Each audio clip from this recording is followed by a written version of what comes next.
Hi everybody, this is our winning book for this week. It is Goodnight, Mr. Tom. So here is our Year 6 team to share their star reader with us.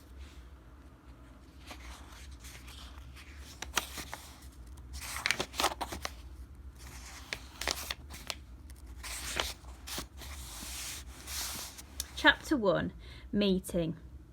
Yes, said Tom bluntly on opening the front door. What do you want?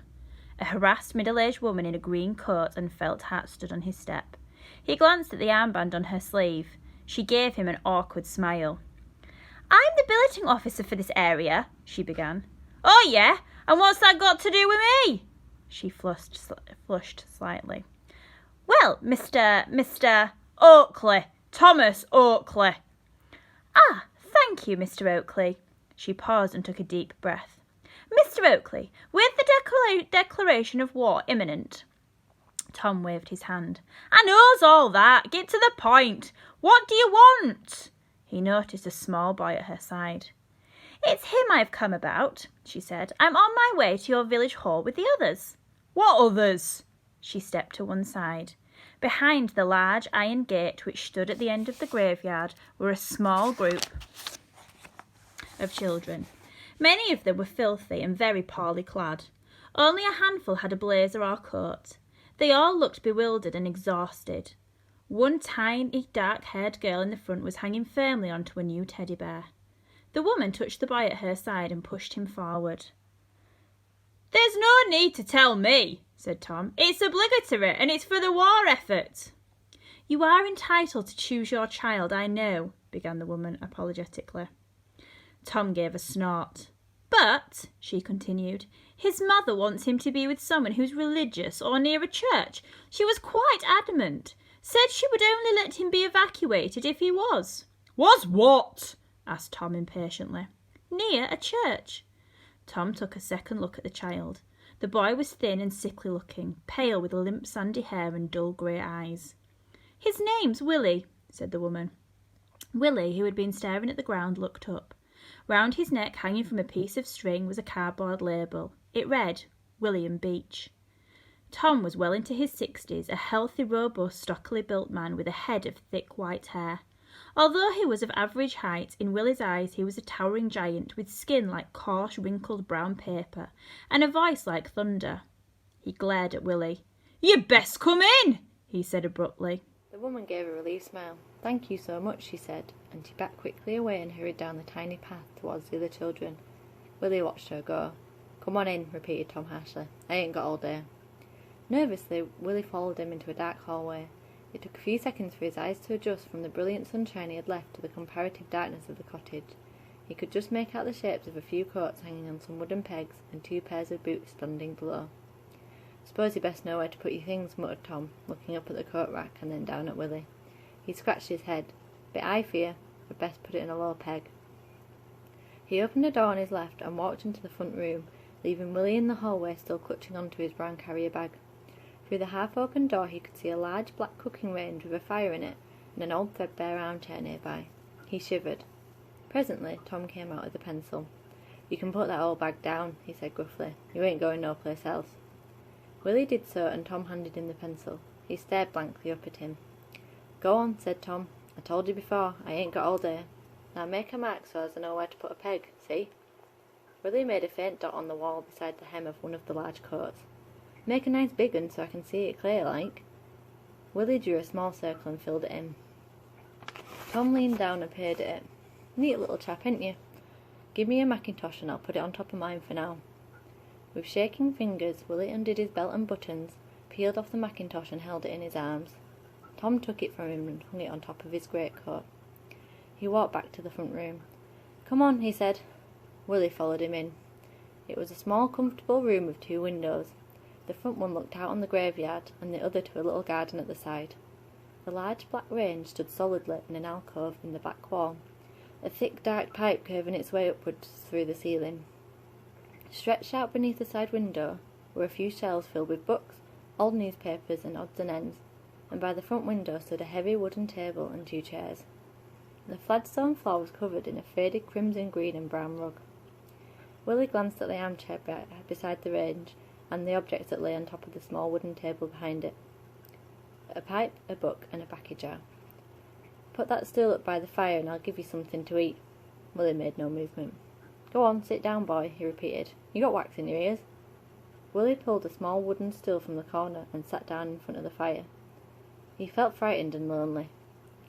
Tom cooked 2 rashers of bacon and placed a slab of bread, with the fresh bacon dripping beside it, onto a plate. He put it on the table with a mug of hot tea. Willie watched him silently, his bony elbows and knees jutting out angularly beneath his thin grey jersey and shorts. He tugged nervously at the top of his woollen socks, and a faint smell of warm rubber drifted upwards from his white plimsolls. "Eat that up," said Tom. Willie dragged himself reluctantly from the warmth of the fire and sat at the table. "You can put your own sugar in," Tom grunted. Willie politely took a spoonful, dunked it into the large white mug of tea and stirred it. He bit into the bread, but a large lump in his throat made swallowing difficult. He didn't feel hungry at all, but remembered apprehensively what his mum had said about doing as he was told. He stared out at the graveyard. The sun shone brilliantly, yet he felt cold. He gazed at the few trees around the graves. Their leaves were all different colours, pale greens, amber, yellow. "Ain't you hungry?" asked Tom from his armchair. Willie looked up startled. "Yes, mister," he whispered. "Just a slow chewer, that it?" He nodded timidly and stared miserably at the plate. Bacon was a luxury. Only lodgers or visitors had bacon, and here he was, not eating it. "Maybe you can chew it more easy later." Tom beckoned him over to the stool. "Put another spoon of that sugar in, boy, and bring that tea over here." Willie did so and returned to the stool. He held the mug tightly in his icy hands and shivered. Tom leaned towards him. "What you got in your bag, then?" "I don't know," mumbled Willie. "Mum packed it. She said I weren't to look in it." One of his socks slid halfway down his leg, revealing a large multicoloured bruise on his shin and a swollen red sore beside. "That's a nasty old thing," Tom said, pointing to it. "What give you that?" Willie paled and pulled the sock up quickly. "Best drink that afore it gets cold," said Tom, sensing that the subject needed to be changed. Willie looked intently at the changing shapes of the flames in the fire and slowly drank the tea. It thundered in his throat in his attempt to swallow it quietly. Tom left the room briefly and within a few minutes returned. "I gotta go out for a spell, then I'll fix your room, see? Up there." And he pointed to the ceiling. "You ain't afraid of heights, are you?" Willie shook his head. "That's good, or you'd have to sleep under the table." He bent over the range and shovelled some fresh coke into the fire. "Here's an old scarf of mine," he muttered, and he threw a khaki object over Willie's knees. He noticed another bruise on the boy's thigh, but said nothing. "Have a wander round the graveyard. Don't be scared of the dead. At least they can't drop an old bomb on your head." "No, mister," agreed Willie politely. "And close the front door behind you, else Sammy'll be eating your bacon." "Yes, mister." Willie heard him slam the front door and listened to the sound of his footsteps gradually fading. He hugged himself tightly and rocked backwards and forwards on the stool. "I must be good," he whispered urgently. "I must be good," and he rubbed a sore spot on his arm. He was such a bad boy, he knew that. Mum said she was kinder to him than most mothers. She only gave him soft beatings. He shuddered. He was dreading the moment when Mr. Oakley would discover how wicked he was. He was stronger looking than Mum. The flames in the range flickered and danced before his eyes, crackling in sudden bursts, though not in a venomous way. He felt that it was a friendly crackle. He turned to look for something that was missing. He stood up and moved towards the shelves under the side window. There he was being bad again, putting his nose in where it didn't belong. He looked up quickly to make sure Mr. Oakley wasn't spying at him through the window. Mum said war was a punishment from God for people's sins, so he'd better watch out. She didn't tell him what to watch out for, though. It could be in this room, he thought, or maybe the graveyard. He knelt on one of the chairs at the front window and peered out.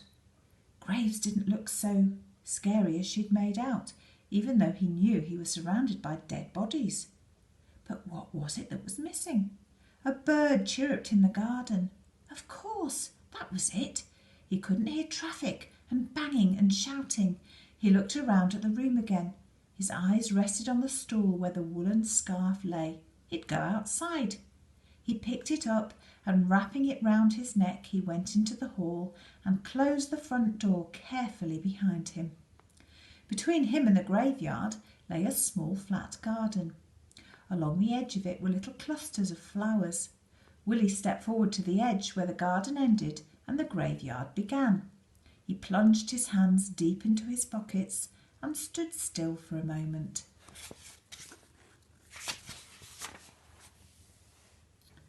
The graveyard and cottage with its garden were surrounded by a rough stone wall, except for where the back of the church stood.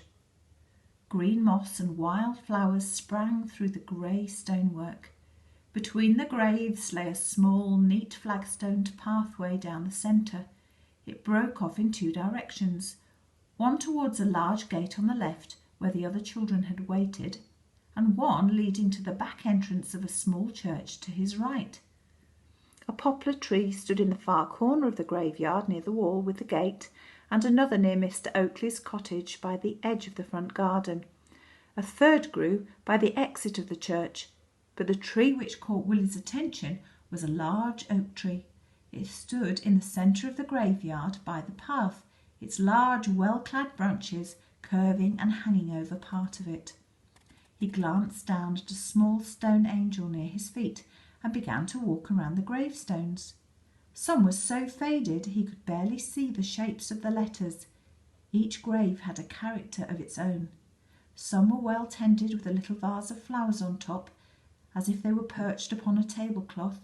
Some were covered with a large stone slab with neat, well-cut grass surrounding them, while others had weeds growing higgledy-piggledy over them. The ones Willie liked best were the gentle mounds covered in grass, with the odd surviving summer flower peeping through the coloured leaves. As he walked around, he noticed that some of the very old ones were tiny, children's graves probably. He was sitting on one Elizabeth Thatcher when he heard voices. A young man and woman were passing by. They were talking and laughing. They stopped and the young woman leaned over the wall. Her long fair hair hung in a single plait scraped back from a round pink-cheeked face. Pretty, he thought. You're from London, ain't you? She said. He stood up and removed his hands from his pockets. Yes, miss. You're a regular wild bunch, so I've heard, she said and smiled. The young man was in uniform. He stood with his arm around her shoulder. How old are you then? She asked. 8, miss. Polite little lad, ain't you? What's your name? William Beach, miss. You can stop calling me miss. I'm Mrs. Hartridge. The young man beamed. I'll see you on Monday at school. I expect you'll be in my class. Goodbye, William. Bye, Mrs., he whispered. He watched them walk away. When they were out of sight, he sat back down on Elizabeth Thatcher, tugged at a handful of grass and pulled it from the earth. He'd forgotten all about school. He thought of Mr. Barrett, his former master in London. He'd spent all day yelling and shouting at everyone and rapping knuckles. He dreaded school normally. Mrs. Hartridge didn't seem like him at all. He gave a sigh of relief and rubbed his chest. That was one ordeal he didn't think would be too terrifying to face. He glanced at the oak tree. It seemed a sheltered, secluded sort of place. He'd go and sit beneath its branches.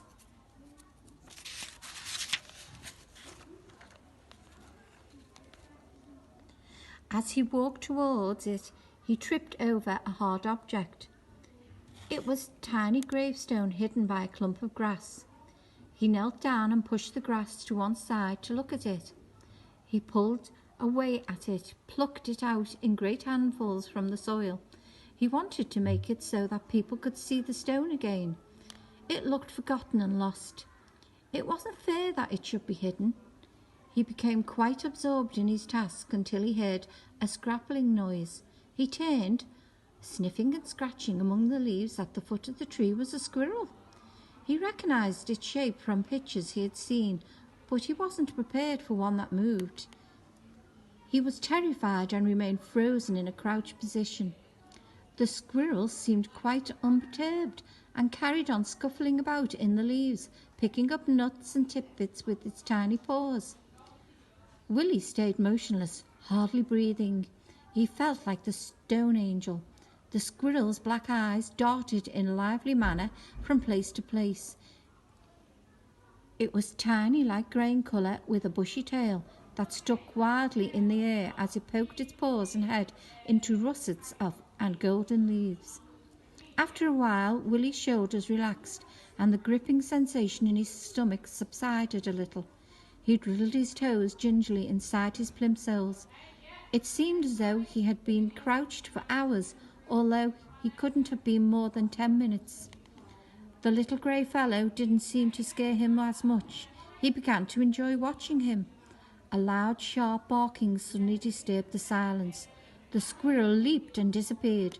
Willie sprang to his feet, hopping on one leg and gasping as a mixture of numbness and pins and needles in the other. A small black and white collier ran around the tree and into the leaves.